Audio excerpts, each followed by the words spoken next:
Welcome back to Chew on This. It's been a long time. This is going to be tip of the week for our water workshop. For the entire month, we are focusing on water. So today I'm going to show you some great recipes that you can implement to get more water in your body.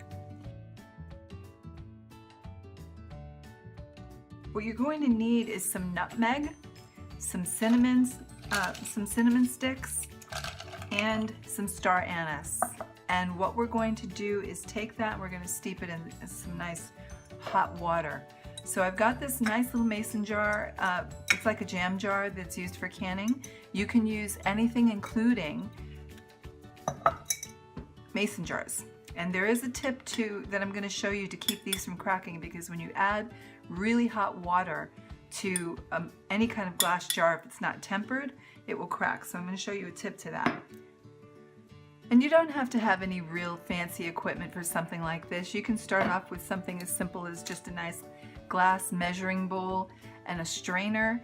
Those will be great for steeping your tea as well. The whole idea is to find a way to make water more appealing. So here's how hard this recipe is going to be.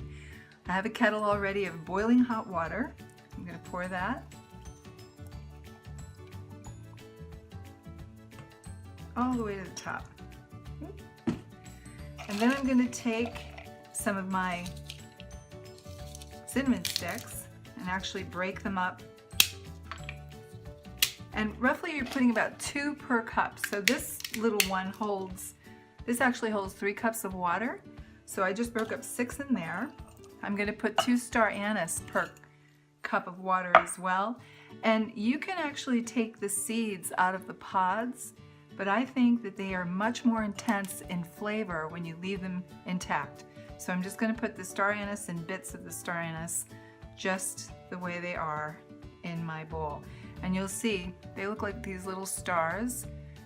Really cool. And they have a licorice flavor. So if you're not fond of licorice, then you might want to reconsider and put something else. Another ingredient that we're going to use is fresh nutmeg, and that would be something that you can do if you don't really care for anise or the licorice flavor. Then you can add a little more nutmeg, you can add some citrus, some ginger, whatever you think of that you are attracted to. Now, this is actually what it looks like, and you can hear it rattling around in there. Yeah. So you just crack it. You take a mallet, and it's very soft tap. That'll give it your crack. That'll start it, either enough for you to break it open and pop it out. And there's your nutmeg.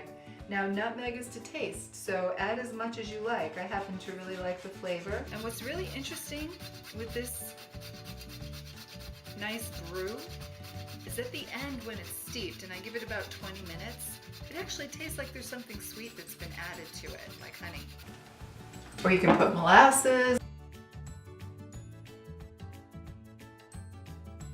So as I said, if you had something like a mason jar or an old jam jar that you want to use to do the very same thing, you pop in your ingredients. And then we're just going to add some of our nutmeg, and then we're going to add the star anise. And then what I do to keep the jar from actually breaking, I'm going to put a metal spoon. This will actually conduct the heat away from the glass, and it won't crack or break. Otherwise, because this is not a tempered jar, it would crack. So it only works because when we put it in a pot for jamming, the temperature comes up slowly and will actually keep it from breaking. So there you go. You can do it in a mason jar. And again, you're going to just let that steep for 20 minutes, and it's delicious. It's going to be a really great tea. You can put it in the refrigerator, sip on it through the day, and you can make much bigger batches than this. Try it once, and if you love it, then keep it on hand. Keep it in the refrigerator or keep it on the counter and sip off it through the day. And let me know what you think. Thanks for tuning in.